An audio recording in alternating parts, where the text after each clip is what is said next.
Yo, what's going on, everybody? It is your boy Fitzmonk TV here, aka Lauren33. I am back here today with another episode of the Legit Shoot podcast. Here today with your AEW Dynamite review and results for December 29th, 2021.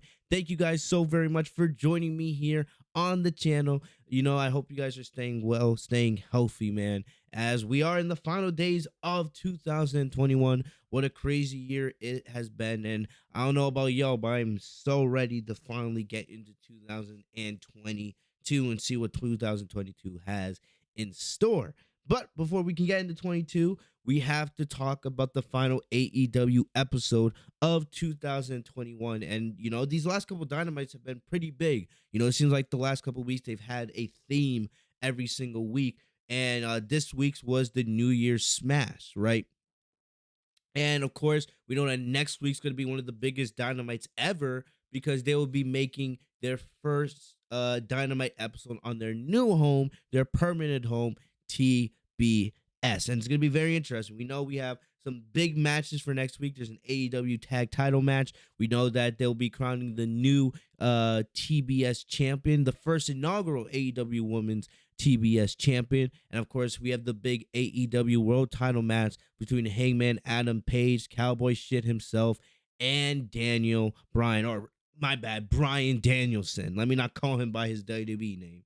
All right.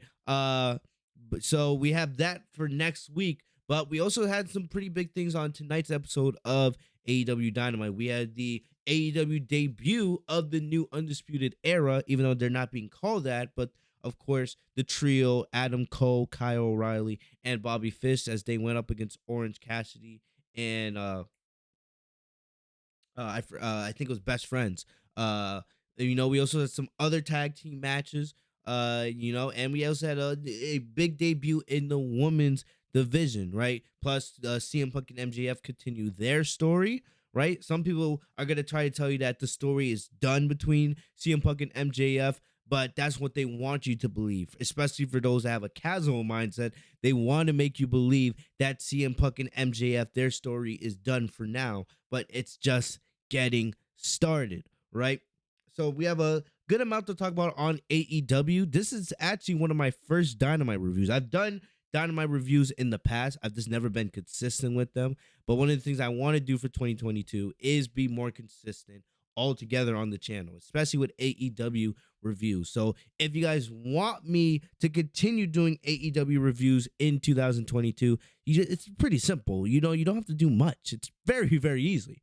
All you gotta do is hit the like button. And if you guys are new to the channel, all you gotta do is subscribe and hit that bell right next to my name, Fitzmonk TV, so you guys are notified every time I post a new video. And that will tell me that you guys want more AEW content in 2022. And I will gladly give it to you guys.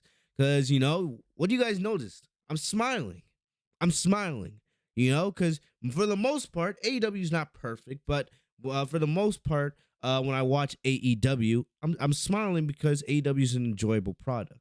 You know, unlike WWE. And before we can get into AEW tonight, we do have a little bit of WWE news to talk about. If you guys were following me on social media and on Twitter today, I told you guys I would talk about this on the AEW review tonight. We got to talk about Toni Storm. You know, Toni Storm, as it was reported earlier today by Sean Rossap, right, of Fightful, Toni Storm is no longer with WWE, right? Toni Storm and WWE have agreed to part ways. And at first, my boy Anthony, you guys remember, he used to be my co-host on this podcast. He texted to me and I laughed out loud. You know, I laughed when I first saw it because I was like, what? You know, and I was like, you know, remember, Toni Storm was just in, you know, a title match on Friday. She had just faced Charlotte Flair for the SmackDown Women's title Friday on SmackDown. And also, if you guys pay attention to the live events, right? WWE is doing their holiday tour, which they do every year around this time. You know, Toni Storm was fighting Charlotte Flair and Sasha Banks in triple threat matches at live events earlier this weekend. So for her just to get released out of nowhere today, it was a complete shock, right? And we know that one thing that WWE has been on all year is they've been letting people go, right? and I hope I have the tweet. I hope I still have the tweet. Yes, I do. Louis Dagger on Twitter, he tweeted this. And this is just from the women's division alone. These are all the names that from, or all the big names from WWE's women's division that have been released just this year alone, right? Because it's like every 2 months, WWE loses about 3 or 4 women, right? So Toni Storm, Ember Moon, Tegan Knox, Taylor Valkyrie, Mia Yim, Mercedes Martinez, who debuted on Dynamite tonight, Marina Shafir, Jasmine Duke, Lana, Ruby Riott, Nia Jax, Santana Garrett, the Iconics, Mickey James, and Chelsea Green. The tweet also reads, "You could build a whole promotion with just the women WWE has released this year." That is facts. Don't try to argue and debate it with me. That is pure, straight up facts. You know, and we can sit here and fantasy book how a division would be with those names, right there. But that is 100% facts. Well, all of those women, think about all that talent that I just read to you in that tweet. How many of those females, right? How many of those females could have been or should have been champions in WWE's women's division? Some of them were in NXT. A couple of them actually did, achieve gold on the main roster, like the Iconics and Nia Jax, for example, right? But you look at those names, especially the big ones, the ones that stand out to me, right? Toni Storm, Ember Moon, Tegan Knox, right? Ruby Riott, Chelsea Green. Those are probably the 5-6 names that stand out the most, because I've talked about it for years how talented those individuals are, right? And it's just heartbreaking. You look at WWE, you look at all those names that have been released. What's the common theme with almost all those women? How young they were. And how at some point during their time in WWE, we look at them as the future, right? You guys remember when Toni Storm was the NXT UK champion and how great she was in NXT? She was one of Triple H's people. Was somebody that Triple H looked to as the future of NXT and WWE as a whole. She was viewed up there with the Io Shirai's and the Tegan Knoxes and the Shayna Baszlers and the Kairi Sanes when WWE was, when NXT was at its peak. We talked about all the time. If you guys remember back from those OG NXT takeovers, the great ones, the ones we remember back when NXT was at its peak. Toni Storm was a mainstay on a lot of those takeovers, having so many great matches and moments. And we talked about how great it would be when Toni Storm eventually would reach the main roster and then she could make that magic with Sasha Banks and Bayley and Asuka and et cetera, et cetera, et cetera. Right? But she got on the main roster and they completely did nothing with her. Just like many of the women I read to you guys in that tweet. So many of that talent, was supposed to be WWE's future, and they did nothing with them. And now you look at the landscape of the women's division, right? You look at who's left after all the people you have released this year, right? And WWE wants to claim, oh yeah, it's budget cuts. But part of me, when I look at that list, I look at it as Vince getting rid of Triple H's people. People that Triple H built up for years in NXT. People that Triple H saw as the future of the company. But Vince, Vince says, oh, this is not my creation. I didn't handpick these women. All right? These are not my people. Why should I give a damn what Triple H did with them? This is my company. Triple H is on the sideline. NXT is mine. I'm in control here. So I truly think Vince thinks that way. Because you look at that amount of talent, the common theme is that they were almost all Triple H's people. That most of them were Triple H's people, with a couple outliers here and there. And you can make the argument that about 5 or 6 of those names should have been SmackDown and Raw Women's Champions by now on the main roster. Excuse me. Right? And I could do a whole 2-hour podcast just going through each and every single one of those names and talk about how WWE fucked them over just this year alone. Not even talking about their whole WWE run altogether. Like, you guys know I could easily do that. right? And remember, we do have the end of the year stream coming up at the end of the week where we're going to talk about the good, the bad, and the ugly from WWE as a whole this year. So, you never know. I might have to. But the thing, it's just sad. It's really just sad that you have the future of your company. You had the future of your company there. All this young talent just wasted. Absolutely wasted. Right? And JD tweeted out something else. JD from NY. You guys know who he is, right? I don't have to explain to you guys JD. JD posted a tweet. I'm going to see if I can find it real quickly. Give me 1 sec, guys. And the tweet, where is it? Yeah, there we go. JD put out a tweet and he said, "Can you imagine AEW's women's division led by Thunder Rosa, Britt Baker, with Ruby, Sheeta, Statlander, Jade, Conti, Riho, and then Ember Moon, Tegan Nox, and Toni Storm?" Because let's be serious here, right? We talked about this just, what was it, last month? Was it like November when Ember and Tegan got released? And we did that rant, right? Right? We've talked about this. Tegan Nox and Ember Moon, the AEW is where they should be going.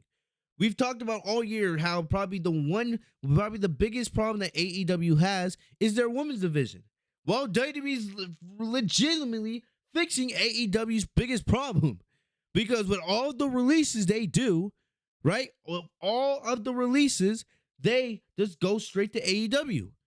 Toni Storm, if you guys notice on social media today, right after Toni Storm's release was announced, everybody talked about, Britt Baker, a bunch of AEW women. Everyone was talking about how great Toni Storm is and how she's gonna find success no matter where she goes, right?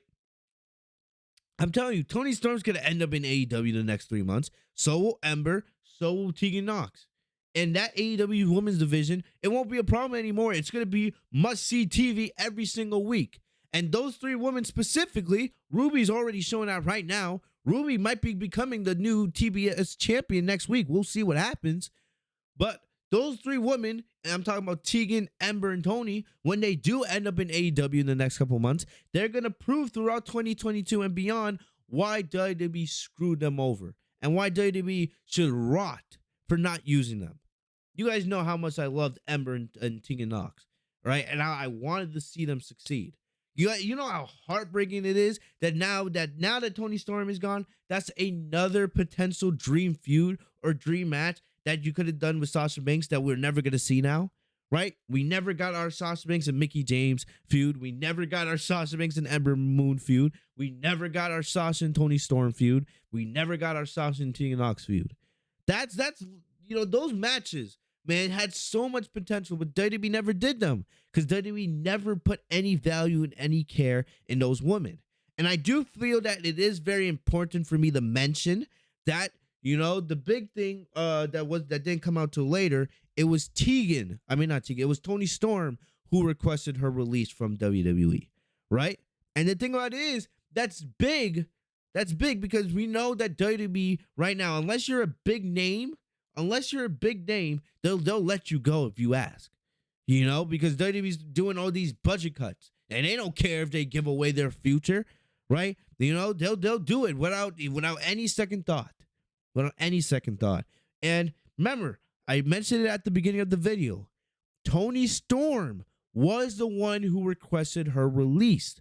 It wasn't WWE released her. It was Toni Storm that requested her release. And remember, she was just in the main event, not in the main event. She was in a SmackDown Women's Championship match with Charlotte Flair just last week on SmackDown on the Christmas Eve edition. Plus, she was in the main event of live events this past weekend with Sasha Banks and Charlotte Flair. So if Toni still requested that her release when she was kind of being pushed, that should tell you how she probably felt miserable in WWE. And she was. Remember, when Toni Storm first debuted on the main roster a couple months ago, right? It was back in the springtime, back when Bianca was SmackDown Women's Champion, right? They put her on. She debuted. I think she defeated Zelina Vega, and then we didn't see her for like 3 weeks. And then for most of the summer, they did nothing with Toni Storm. It wasn't until the draft and right around Survivor Series we finally saw Toni Storm get a little bit of a push. But still, WWE did nothing with Toni Storm. Charlotte Flair did not elevate Toni Storm, and that should show you, they legit wasted Toni Storm. They did.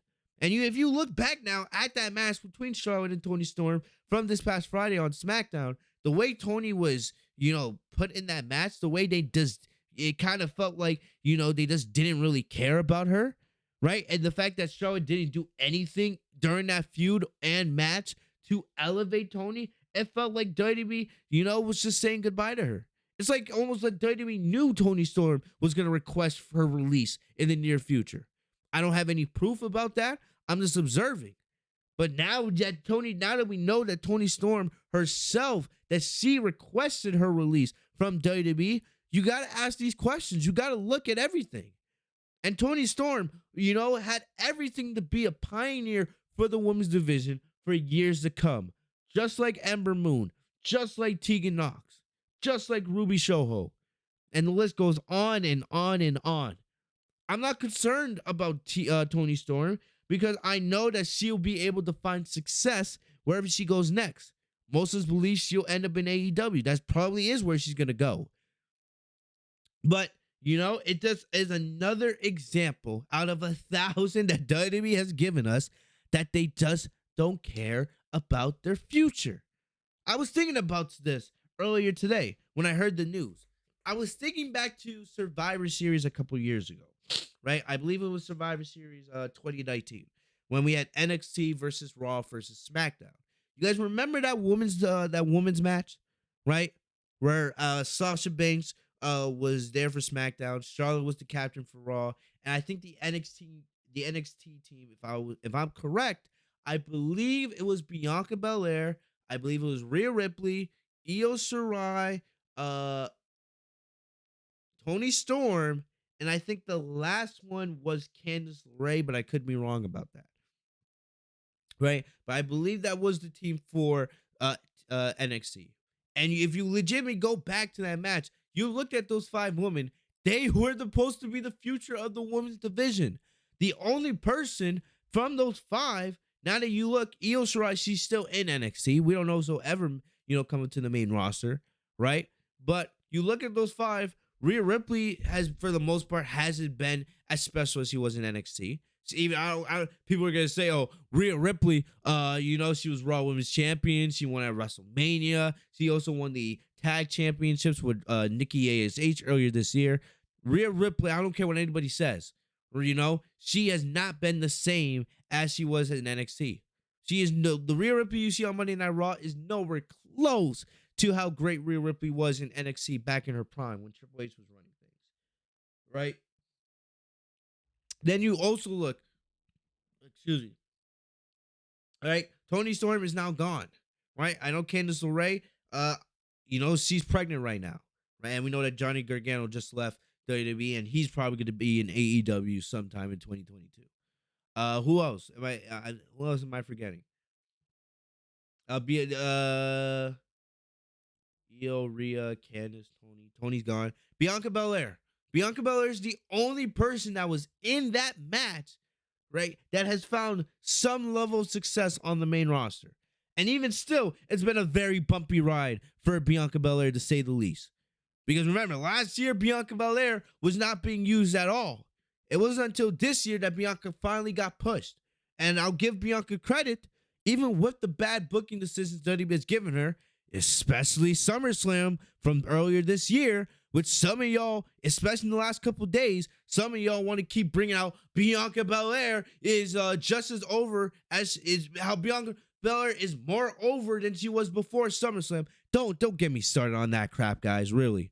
Because I look at the comment section. I've seen you guys the last couple days in the Raw review and the Sasha Banks video I put out earlier this week. I've seen you guys and some of the nonsense you guys have been talking about.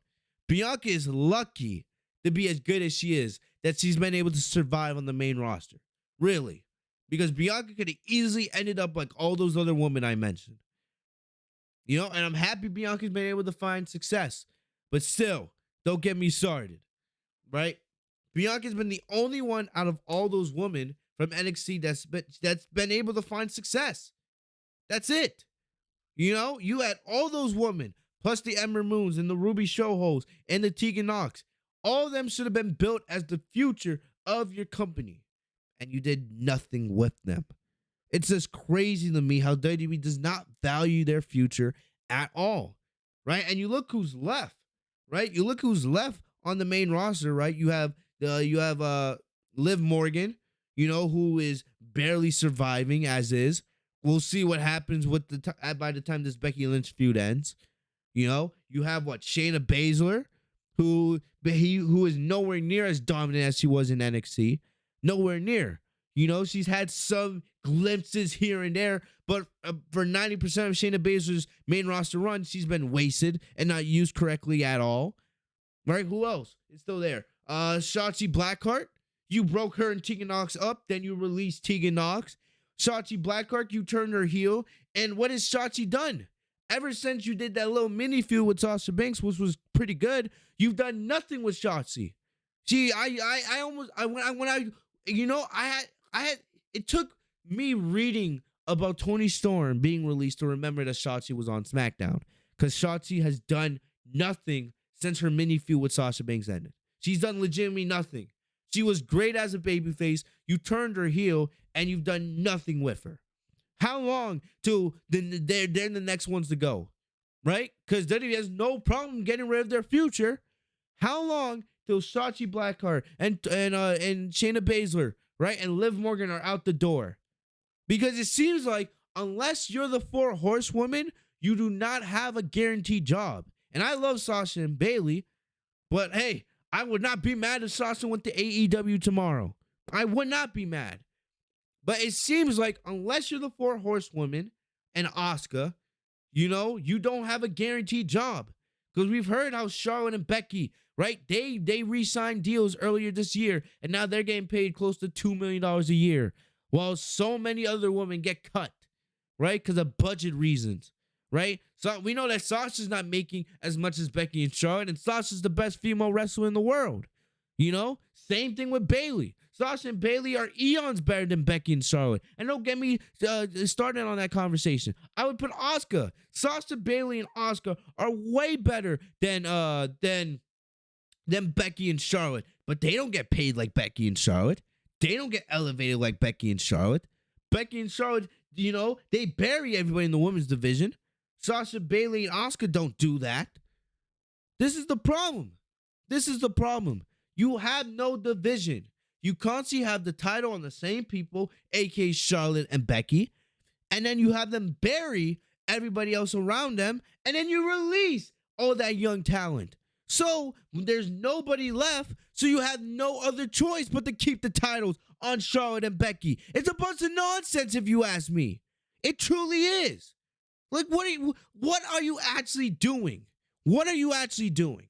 You have absolutely zero care for the future of your company. Really. You had the future of your company right there. The ones that should be winning the Royal Rumbles. The ones that should be main eventing future WrestleManias. Right? But no. You go back to the same people always at the top in Charlotte and Becky because you have no care for the future of your division. Why? Because you didn't make those guys. Triple H made those people famous and you're jealous? It's crap. I'm really interested. I'm willing to bet that Toni Storm probably has a 90-day no compete clause, right? And we probably, won't hear anything from her. But I am really eager to hear Toni Storm speak on why she requested her leave from WWE. Really. Because I'm willing to bet that even though Toni Storm, she saw herself having matches with Charlotte Flair for the SmackDown Women's Championship, that she probably was depressed. She was thinking, man, I don't have an inch of hope. An inch of hope. I have no hope of winning this championship from Charlotte. They don't value me. I'm just another victim being fed to Charlotte Flair, right? To make Charlotte Flair look greater than everybody so that Charlotte can come out and talk about her greatness. It's ridiculous. And it's sad. It's sad. I would not be surprised if Toni Storm thought that. And look at it. Toni Storm requested her release, and they gave it to her right away. No questions asked. They had no problem releasing her. If it was, Charlotte or Becky or Sasha or Bayley, right? WWE, remember when Sasha asked for her release, they sent Sasha home. They said, Sasha, think about it. We'll give you 4 months. Think about it, right? But that shows you how much WWE values their younger talent. Toni Storm asked for a release. They didn't tell Toni Storm, hey, go think it over at home. They released her right away. They had absolutely no problem doing it. It shows truly how pathetic WWE is. Another great talent, another person that should have been built for the future of the women's division, absolutely wasted. And, WWE has themselves to blame. I really want to know, does when WWE sees these women thriving in AEW like Ruby Soho, does WWE have any inch of guilt? Really? Do they sit back and they think, man, we really did fuck up. We really should have never released those talent. Do they ever actually think that? Because it's just pathetic. It's pathetic if you ask me. How do you have somebody like Toni Storm and you just let her go? I don't get it. I don't get it. And it's been a problem for years in WWE. It's not just this year. It's been a problem for years. And the company may never fix it. And it just shows how pathetic WWE truly is. It really does. I wish Toni Storm the best in her future endeavors, right? Her, Tegan Nox, Ember Moon. I'm waiting for it. I know I would be very, very surprised if those 3 women didn't end up in AEW by the end of March of next year, God willing. I would be shocked if all 3 of those women weren't in AEW by the end of March. All right. And when they get there, they are going to add so much value to that women's division. And it's going to be the most watched women's division in all pro sports. It's going to be, back 6 months ago, we were talking about how NXT had the best women's division in all pro sports. Not anymore. No, it's not going to be that way in a couple months, people. Right? And that's on WWE. WWE, you have fixed AEW's biggest problem. And AEW's women's division is now going to be thriving. Right? And I hope you guys sit back in WWE and you just rot. You just rot for your horrific booking decisions. Oh, man. So I had to get that off my chest. I didn't think I was going to spend the first 30 minutes of an AEW review about it. But hey, right? Toni Storm's probably going to end up in AEW anyways, right? So should we really be surprised? It's part of the AEW review because Toni Storm's probably going to end up being an AEW superstar midway through 2022 anyway. So why not spend 30 minutes on it, right? So that was the big news coming out of the wrestling world today. So I knew I had to mention it here on tonight's AEW Dynamite review. But let me know in the comment section what you guys think of the Toni Storm release. Let me know what you guys think of that, man. Another wasted talent. Another wasted talent.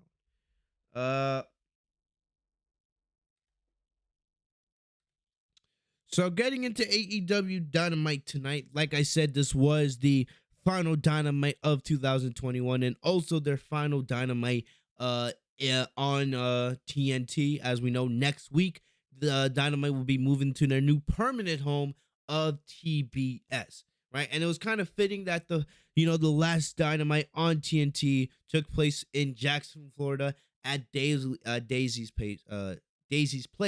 We know that Daisy's Place is huge in the history of AEW, as it was where AEW continued to do all their content, during the early stages of the pandemic when they had no fans. So it was kind of special for AEW to go back there tonight. They also had good old JR come back. He's been fighting his cancer treatment, so it was great to see him back behind the desk doing what he loves. Plus, it was CM Punk's first time at Daisy's Place. So it was geared up to be a pretty, big show. I don't think this week's Dynamite was as good as last week's. Last week's Dynamite was pretty damn awesome with the Bryan Danielson and Paige segment, plus of course the main event of FTR and MJF versus CM Punk, Sting, and Darby Allin. But last week's Dynamite was pretty damn enjoyable. But I'm not saying that this show wasn't enjoyable either. This show was pretty decent, especially when it came to the main event, which we'll talk about, of course, with Adam Cole, Kyle O'Reilly, and Bobby Fish teaming up with one another for the first time in a very long time. Let's get into it. Man. So Dynamite kicked off tonight with a 10-man tag team match. And I will say one of the negatives, probably the big negative I would give on this show, is Tony Khan's not the best booker. All right? Tony Khan's not the best booker. There was 3 multi-man tag team matches on the show. And I am not a fan of shows with multiple multi-tag team matches. I'm not a fan of that at all. This is like Teddy Long's SmackDown booking. The matches were fine. I'm just not a fan of when you do a bunch of multi-man tag matches. If you want to do something where you do like one multi-man tag match on Dynamite and you do another multi-man tag match on Rampage, okay, that's different, but it's obvious that the reason why AEW does this is because when you have a roster as massive AEW does, where you want to get everybody on the show. And even with Rampage, it's still very difficult. And I've talked about in the past how that's AEW's, that could be one of AEW's biggest weaknesses going forward. They have too many people on their roster. As great as, their roster is, right? They have way too much talent. And it's hard, to get them on AEW, which is 2 hours. And then you have, Rampage, which is 1 hour, right? We talk about all the content we get from WWE, 3 hours of SmackDown, 2 hours of Raw. And that's not even including NXT, which is another 2 hours. That's 7 hours of programming already. Dynamite has a huge all-star roster. And, if you're not watching, the other shows like Dark or Elevation or anything like that, and you're just focusing on Rampage and Dynamite, and the 3 hours of television you get from that, that's not, it's hard to fit everybody on there every single week. So then you get into this predicament where you're doing all these multi, tag matches, right? Just to try to fit as many superstars as you can. And, like I said, the multi-man tag matches tonight, they weren't bad, but there was just too many of them, if you ask me. There was just way too many of them. So, the first one to open up the show, you had the Lucha Brothers, Christian Cage, Jungle Boy, Luchasaurus versus Matt Hardy, Private Party, and FTR. And I noticed it right away. Right away, AEW opened, and you have all these men in the ring, and I'm just like, WWE's trying, or not WWE, AEW's trying to get everybody on the card, and I understood why they do it, but it's just, it puts a little bit of a damper on the show for me, or, it's a little bit of a nitpick, but that's what, I just don't like that. I just don't like when you have, all of these multi-man tag matches. You had the 10-man tag and 2 6-man tag matches on this card alone, and I think there's 2 tag matches scheduled for Rampage on Friday. So you guys got to see where I'm coming from here. Anyway, the match itself, it was okay. It wasn't anything special. It was a good opening. But everyone really got time to do their thing. I don't think there was a commercial break during this match. Or at least there may have been a small break with the whole picture-in-picture thing. But near the end, and let me take a sip of water.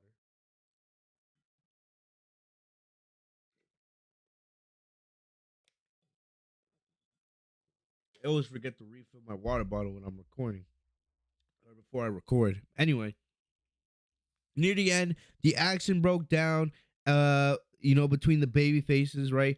Hardy sent Luchasaurus into the ring post, while Phoenix and Jungle Boy wiped out the competition at ringside.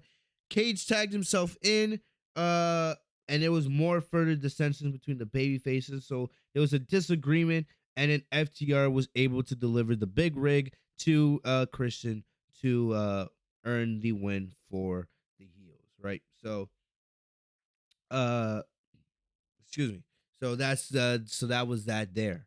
I forget. Isn't Christian Cage holding? Uh, isn't he holding like the? It's not the Impact World title, but yeah, I believe he's supposed to be holding one of the 5 titles that Kenny held. I forget which one because there were so many, but maybe I'm wrong. Maybe someone just remind me in the comment section. Like, I'm not gonna lie, with AEW's partnerships with so many companies, you get confused with all the titles that they have. It's almost as confusing as WWE is with all their titles. Sometimes I just think there's way too many titles in professional wrestling. But anyway, uh, basically after the match, Jurassic Express and Chris Cage talked about how they wanted to become AEW tag titles, and there was conflict there with the Lucha Brothers. And the Lucha Brothers, they did try to diss Christian Cage, talking about how Luchasaurus and Jungle Boy need to get rid of their past garbage. Talking about Christian Cage, how he's old, right, and he was weighing them down. And just causing some conflict between the two. And I believe next week, if I'm right, I believe these two teams are supposed to face off next week for the AEW World Titles. I believe that's on the card for the first episode on TBS. So we'll see what happens. I don't expect the Lucha Bros to lose their titles this soon, but we'll see what happens. Should be a good match. The match got the job done. I'm just not a fan of multiple tag team matches. Just not my thing. So moving on from that, we went straight into the next tag match. We had Eddie Kingston and Santana and Ortiz versus Daniel Garcia and 2.0, right? And I'll let you guys know this. I love Eddie Kingston. He's one of my favorites in AEW, like top 3. I want to see Eddie Kingston one day become AEW World Champion. I know it's a long shot, especially when you have guys like CM Punk and MJF, and we know one day they will be AEW World Champions and probably have long reigns with those titles. But I just want to see it, man. I just love everything about Eddie Kingston, his intensity, everything that he brings as a character. I just love everything. I love everything about Eddie Kingston. Right. So, we know Eddie Kingston, he wanted payback after Matt 2.0 attacked Kingston a couple weeks ago. You guys remember Kingston was like eating cake at catering, and then they came over, they taunted Kingston, they threw like coffee in his face, something like that. So Kingston was looking for payback. Of course, Kingston went after the heels early, right? And then moving on near the end of the match, this was pretty quick. Nothing too special here with this match. But they took Kingston out with a chop block, and at ringside they threw him out of the ring to keep him from getting back in. And then Lee was able to score a roll up on Santana. And then right after the match, the heels continued their beatdown on the faces, and I knew somebody was gonna come out. I was thinking, maybe a small chance that we see John Moxley, but instead we got Chris Jericho, right? And one thing that has been a little bit of a topic of conversation is that Jericho's been gone for a little bit. John Moxley's not there, right? You don't have Kenny Omega, and some of these new heads that have come into AEW, like Adam Cole and like CM Punk, they really haven't been able to raise the ratings too largely. AEW's really been about around that like 1.1, 1.2 mark, and we're not comparing them to WWE, of course, because Raw's ratings are shit these days. There was Raw averaging like a 1.5. We know WWE's doing some of the worst ratings they've ever done. But it has been a little bit interesting how people have been talking about that in the community. I don't focus on that as much as I used to. I just find it dumb. It's just really a bunch of political garbage, if you ask me. But whatever. But anyway, we saw that Chris Jericho made his return, right? He chased 2.0 and Garcia off with a baseball bat. And then, he went to check on his buddies Santana and Ortiz, because Santana had been, 2.0 had hit Santana with a ring bell, right? Uh, and then afterwards, we saw that Kingston got pissed. Kingston got pissed. That Jericho was there. Because Jericho or Kingston like these are my friends, right? Santana Ortiz are my guys. Like what is Jericho doing? But of course, remember Jericho's in a faction with Santana Ortiz, the Inner Circle.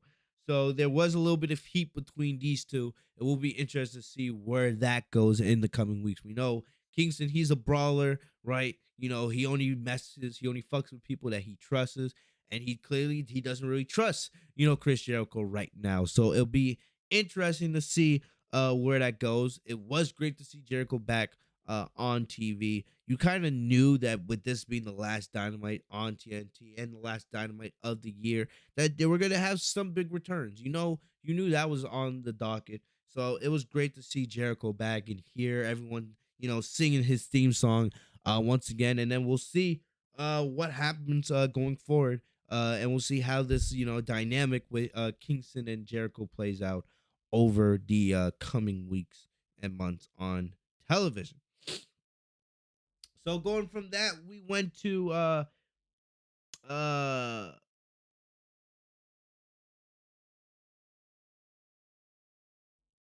we saw MJF. We saw MJF. MJF talked about how CM Punk is a coward.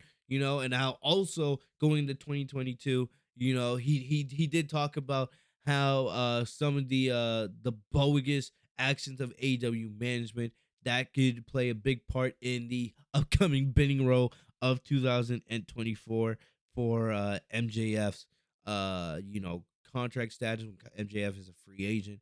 We know that everyone's going to go after MJF at that time, but I doubt that MJF leaves AEW. But think about it is you never know what can happen in the next 2 years, but I would doubt that MJF would leave AEW. But who knows what the wrestling landscape is looking like 2 years from now. That's a long time away. Uh, God willing, we'll see what happens.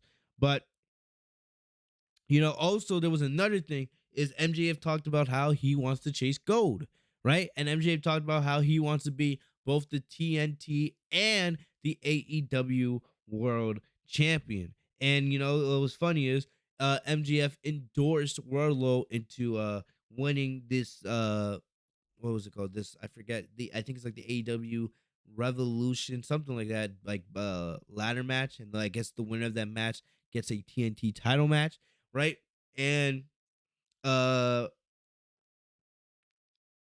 and then basically, the big thing is if Wardlow was to gain that opportunity would be automatically relinquished to MJF, and Wardlow was not happy about that. They had a whole contract written up with Sean Spears there, which was funny, but clearly you're starting to see the dissension of Wardlow and MGF. Clearly, that's what's going on here. Slowly but surely, they are breaking up MJF and Wardlow, and this is just the start of that. It's going to be even more interesting to see how that continues in the next couple of months, right? And remember, Cody Rhodes is now once again the three-time AEW TNT champion. So you never know if Wardlow is to gain that opportunity, right? Heel MJF versus babyface Cody Rhodes. We've seen that feud, of course, back when AEW first started. But hey, it would be definitely very interesting to see.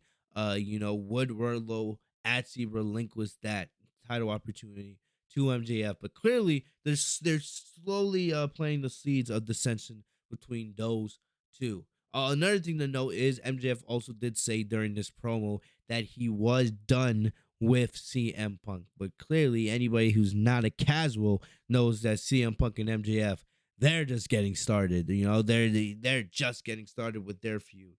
All right. But back into the arena, we came back from break, and Wardlow defeated Delaney very, very quickly. He obliterated him with 4 power bombs pretty easily. After the match, Sean Spears rocked Delaney with a cheap chair shot.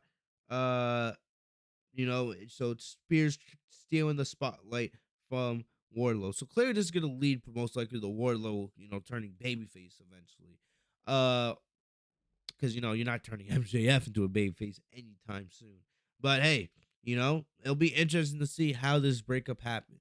It'll be very interesting if Warlow actually has to relinquish a title opportunity to MJF. I am very intrigued to see where they go with that. Excuse me, where they go with that storyline. So we got to keep our eyes on that in the coming months. Next up, we had for the TBS Championship Tournament, we had the semifinal Thunder Rosa versus Jade Cargill, right? And the winner, of course, would go on the face Ruby Shoho next week on the first episode on TBS to determine the inaugural TBS champion, right? And you gotta go 50-50 here. I know there's a lot of people. I like Jade. I like Jade a lot, but there's a lot of people who think that she's very sloppy in the ring, right? And she's not ready yet to be champion. And you can go either way here. I'm not gonna tell you you're wrong. Me either way, it doesn't really bother me too much, right? But there was a lot of people that wanted to see Thunder Rosa win that match tonight and us get Thunder Rosa versus Ruby Shoho next week, right? Uh but we got the match here. The match wasn't bad, wasn't anything terrible, wasn't anything special, right? And it was a little bit of sloppiness here from Cargill. But it wasn't terrible. So Cargill took Rosa down with a Samoa drop, then kicked up, all while selling the injured knee. As Rosa gained the advantage with a figure four, we saw Sterling distract the official, and then an unknown assailant came to blast Rosa, and then Cargill delivered Jaded for the win. And it was revealed that the unknown assailant was Mercedes Martinez. Mercedes Martinez is now in AEW.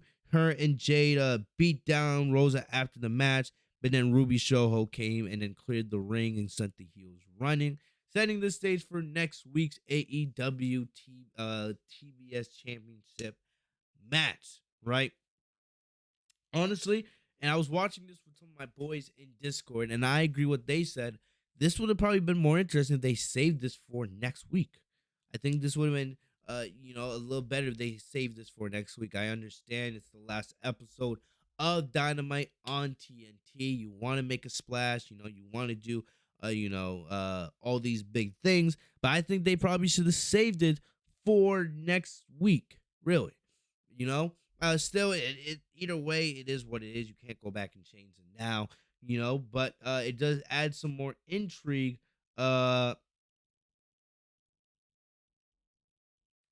It builds intrigue, and we'll see what happens next week with Jade and Shoho. No matter how you feel about Jade, you can't deny that she has everything to be a star in the women's division for years and years to come. You can't deny that. Is she still a little green in the water? Of course she is. Is it a little bit early to make her champion? You can debate that, but having Mercedes Martinez by her side, someone as experienced as Mercedes Martinez, it's gonna help Jade in the long run. And we'll just have to wait and see what happens. We'll have to wait and see what happens with those two. But the thing about this, I don't know who wins. It's really 50-50. After Ruby Shoho lost to Britt Baker in her AEW women's title match a couple months ago, right? This could be AEW making it up to Ruby. Because if Ruby doesn't win, what does Ruby do now? Right? She just lost in the AEW finals, tournament for the TBS championship. And then what? You send her right after Britt Baker again? I don't know. And no one would deny that Ruby wouldn't be a great champion. We all know how great Ruby Shoho is. I would have no problem with Ruby winning. Maybe, and no matter what, Jade's gonna be a star in the women's division for years to come. So if she doesn't win next week, she's gonna eventually be champion. Sometime in the future. No matter if that's the TBS championship or the AEW Women's Championship. So I don't know, but we'll just have to wait and see. I am very, very curious to see what happens next week, and it's definitely gonna be. I think it will be a great match between those two. You know, it will be the biggest match of Jade's career up to this point, so she'll have to deliver. Hopefully, you know, she spends a little extra time preparing herself this week, you know. So we'll see what happens. But hey, next week we are crowning the first ever TNT or TBS Women's Champion, and you know it's gonna be interesting. I don't really have a problem with either one winning the championship next week. We'll just have to wait and see how it all goes down. Quickly, I forgot to talk about this earlier. Before the match happened, we had Dan Lambert and you know, come out and cut another promo on Cody Rhodes. Right, this time he was interrupted by Brandy Rhodes. And look, I don't know if AEW understands this, but AEW is turning Dan Lambert into a babyface. You know, the guy is supposed to be a heel, but you know, anybody that's paying attention to what's going on TV, they are slowly turning him into a babyface with each and every passing week. There's nobody else. Am I the only person that sees that? Like, honestly, am I really the only person that sees that? Because everyone clearly wants Cody Rhodes to be a heel. Everybody wants that. But then, you know, you every week you don't turn Cody into a heel, and then you have Dan Lambert going after Cody and his family. You're just making the crowd cheer for Dan because the crowd doesn't want to cheer for Cody, right? And I know Cody has a match on Rampage this week. I don't think he's defending the TNT Championship, but he does have a match on Rampage. But clearly, if you guys are noticing, they are slowly turning Dan into a face every single week that they refuse to turn Cody into a heel, right? And you know, Dan had some, you know, insults. He kept referring to how Brandy's name, you know, is like a stripper, you know, and like a slut and all these other things, right? Brandy came out, and at first, Brand, you know, she was a little bit cringe. She was trying to act too much like a hood girl, right? She came out to acting a little bit ratchet, you know, talking, it just came out she was trying too hard, you know. She was coming up with all these hood insults, and you could clearly she was trying way too hard to come off as intense, right? I won't fault Brandy for trying, but it was a little bit cringe. Not gonna sit here and lie to y'all, but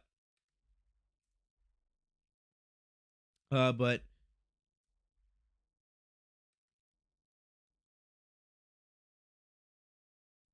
anyway, but you know, it wasn't it wasn't terrible. It was just cringe. It was just kind of cringe between these two, you know, and it clearly does. I mean, AEW they're slowly turning Dan into a face every single week that this stuff continues. And I don't remember what the specific line was. There was a line. I think Brandy said something about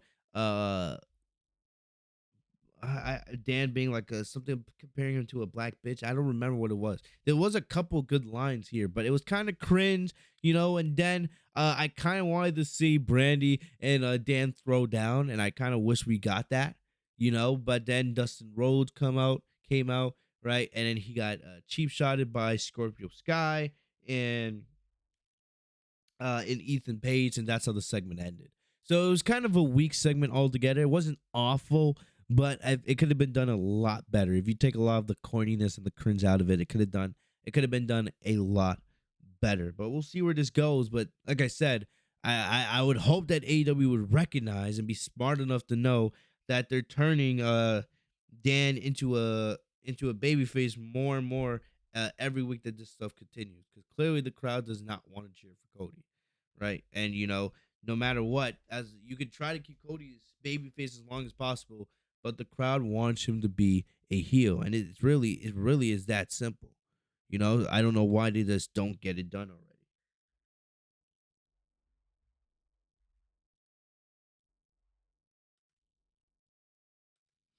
They showed a video package, you know, promoting big next week's big AEW World Title Clash with Bryan Danielson and Adam Hangman Page, and then CM Punk made his first official his debut in Daisley's Place. He got a huge reaction, came up, got a little bit of a haircut, looking fresh and clean, and then he cut a promo. It was clearly, we knew he was gonna probably cut a promo on MJF. He talked a little bit about how much Daily's place is important to the history of AEW, even though it was only his first time there, right? He welcomed back JR. He also talked a little bit about Brody Lee, and then he went after MJF, right? He talked about Twitter trolls, and how MJF's the biggest Twitter troll of them all. He said that he never wanted anything to do with MJF, and apparently, that MJF didn't want any of him. Of course, if you guys remember last week in the big 6-man tag team match with Sting, Darby Allin, Punk versus MJF and FTR, MJF ran from Punk at every single angle, right? Even going to the crowd to get away from Punk. MJF wanted absolutely nothing to do with CM Punk, and there's really, you can't deny it. Just go back and watch. MJF ran from CM Punk at every angle, right? Punk said that last week he laced that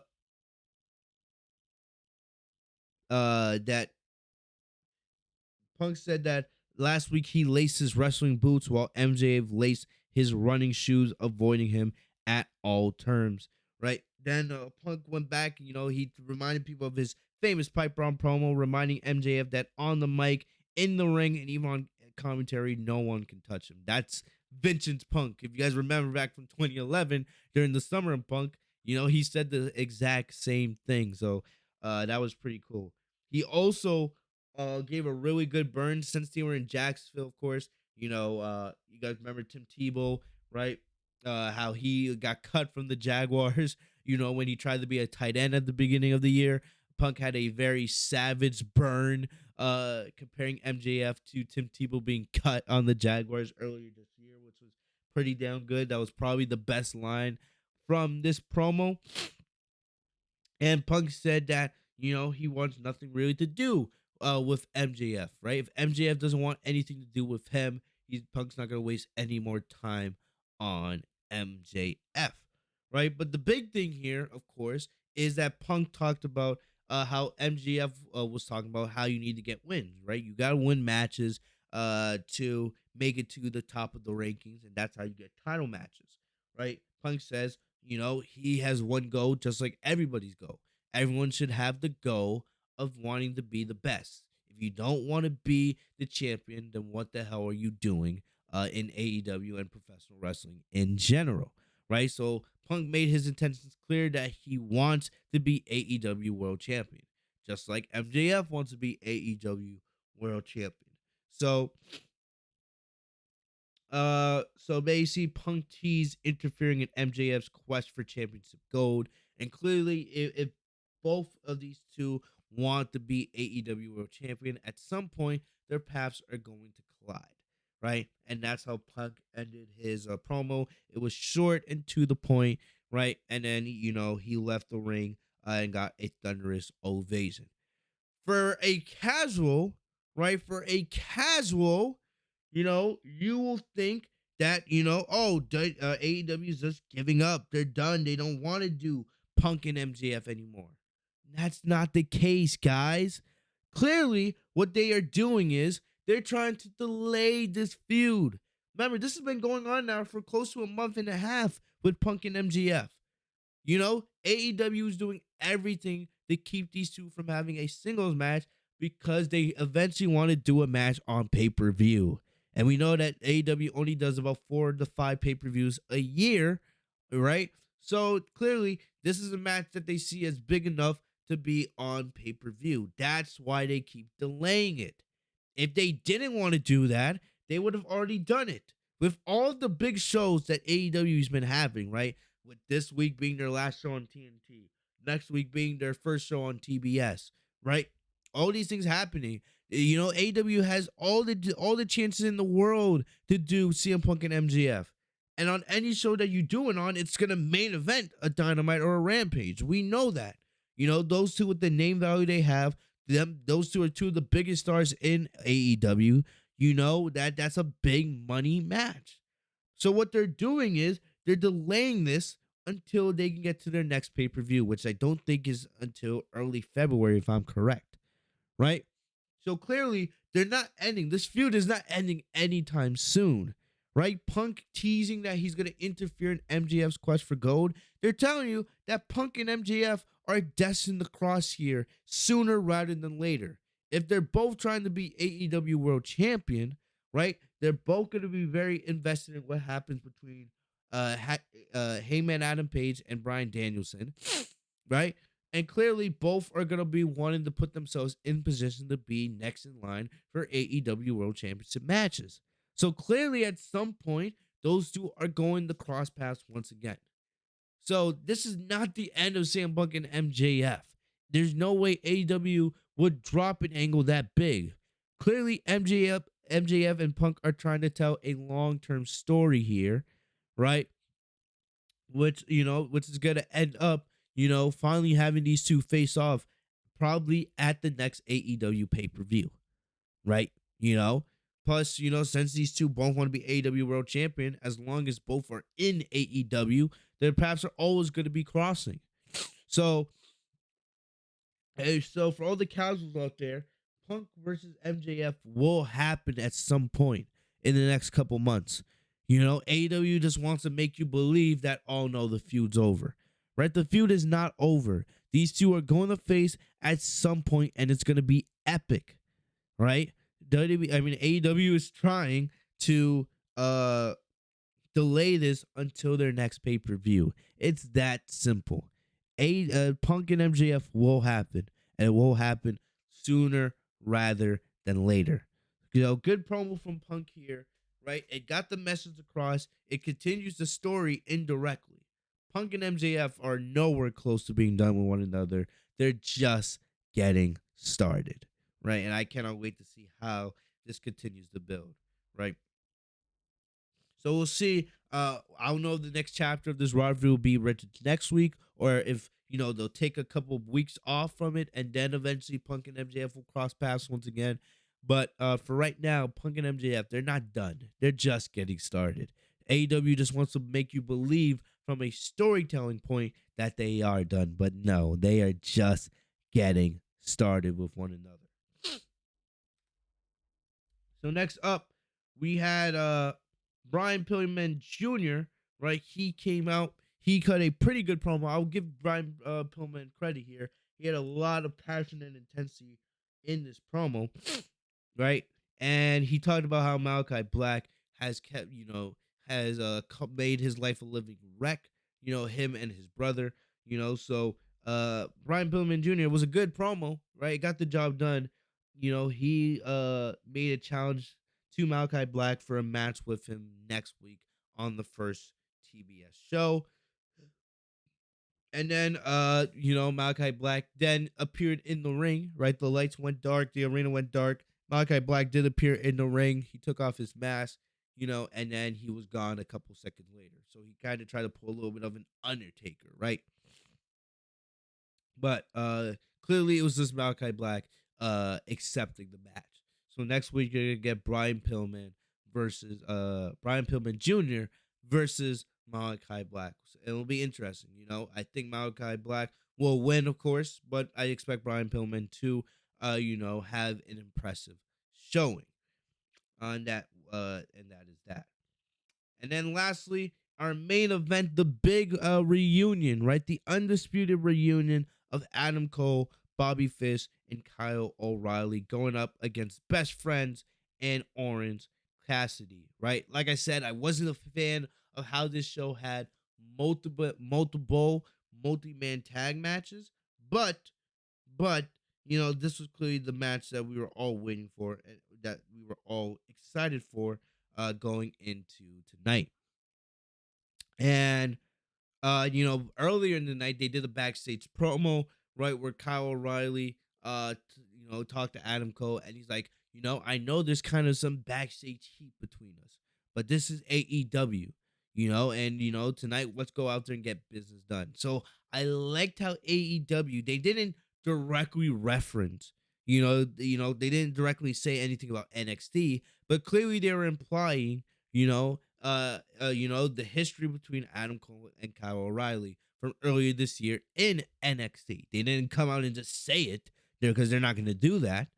But, I did like how they didn't try to treat us like idiots here, and act like, some of us who don't watch WWE, you know, you know, it's like AEW's acknowledging, yeah, we know our fans watch WWE. We know that our fans saw Adam Cole and Kyle O'Reilly absolutely destroy each other for the better part of this year on NXT television.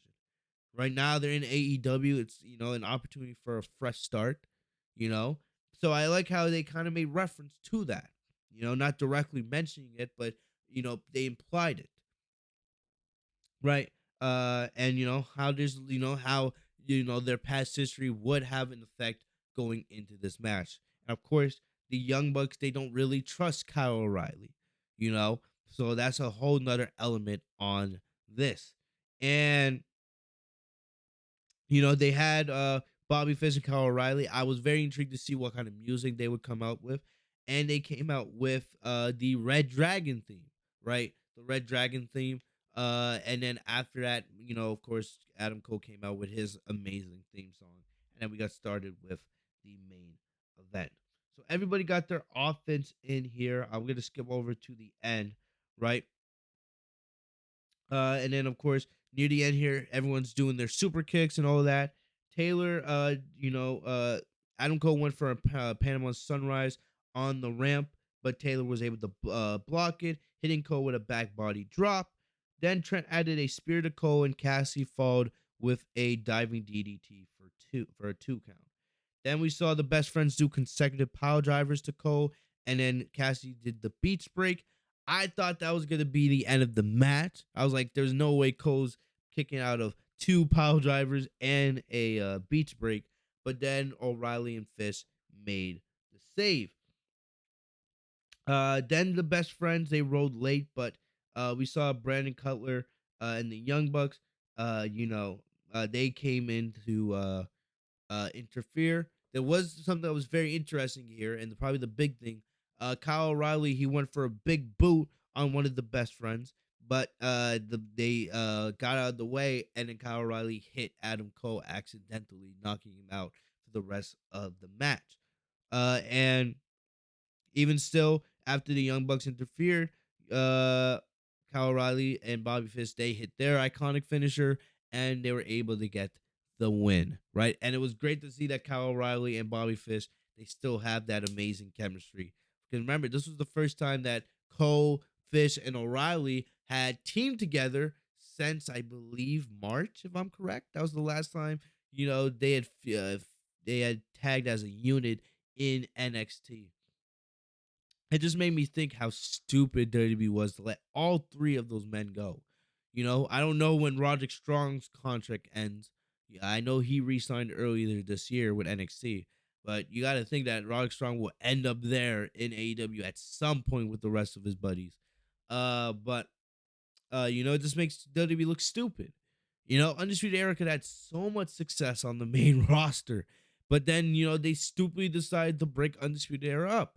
Bobby Fish kind of, I don't remember he was injured or something happened, but we know he's 45, of course. He's a little bit older, but Bobby Fish got pushed. He was out for a little bit, right? And then you broke up Undisputed Era with Kyle O'Reilly and Adam Cole going at it at like 3 different takeovers. And then Roderick Strong, he was like the lone man out, and then he went to join the Diamond Mine. And now they're 3 of the 4 core members are back together in AEW. And this makes you think, like, imagine how much success that group could have had on the main roster. Imagine. Especially when you need tag teams and factions on the main rosters these days. You don't have enough of that on WWE's main roster. But instead, you just let them go to AEW. Now they're just thriving over there. This shows how pathetic, and it's just another one of a million examples of WWE just, being out of touch and being stupid. But still, this was a great match, of course, and then after the match, the Young Bucks helped uh uh Cole up, right? And then Cole didn't get a chance to get his hand raised because the Young Bucks were talking like it was the Young Bucks were trying to say that Kyle was cheap shotting Adam Cole, adding to the heat, but clearly that wasn't the case. But you see where this is going. They are setting the stage for a huge feud here between the Young Bucks, and they're not called the Undisputed Era right now, but between Riley Fish with Adam Cole stuck in the middle of it, right? And we don't know when Kenny Omega's gonna come back, but you never need, going to 2022. This has the chance to be one of the biggest rivalries in all of AEW. It's gonna be a great story, and I'm very very interested to see where it goes. I would guess that eventually Fish and O'Reilly will be the baby faces. That's my guess. But I don't know. Maybe Kenny Omega comes back and he turns back into a babyface. I'm not sure, but it's definitely going to be interesting. Definitely going to be very interesting, and I'm very very excited to see where this feud goes for 2022. This is probably this feud, whatever this story leads, right? We talk about like how MJF and Jericho, how great their feud was from earlier this year. Along with the AEW World Championship, this is probably going to be the biggest story in AEW, at least for the early part of 2022. Seeing what happens with the Young Bucks, Adam Cole, and the Undisputed Era. I am so excited to see where this all leads. It's going to be a great ride and a great story, and I'm all here for it. So that marks the end of AEW. Like I said, this was a good show. It wasn't, as great as last week's show, but it was a decent show to end 2021. And it was a decent way for AEW to end its ride on TNT as they prepared to move to their new forever home over on TBS next week, man. And next week's show is going to be a big one. It's going to be a big one. Of course, the world title match between Hangman Adam Page and Bryan Danielson, the TBS title match with Jade and Ruby Soho, the AEW tag team title match, that's gonna be good, and then we also have Malachi Black versus Brian Pillman, and probably a whole bunch of other stuff, right? But next week's show should be very very exciting. Cannot wait for that, and a solid way for AEW to end its run on TNT. Other than that, guys, that's about all I got for you guys today. Thank you guys for joining me tonight on the Legit Shoot podcast. Let me know what you guys thought in the comment section down below. If you guys enjoyed the review, leave a like on the video. As you guys can see, I'm smiling. When do you guys get that? When I talk about AEW, man, I just feel happier. I'm not sitting here ranting and bitching about bad creative most of the time. AEW is not perfect, of course, but it's way better than WWE and way more enjoyable. For the most part, I can just sit here and just talk about what's going on the show and where storylines are going. With most of the time with WWE, I'm just bitching and moaning about how bad WWE's management is, and how that's reflected on WWE TV.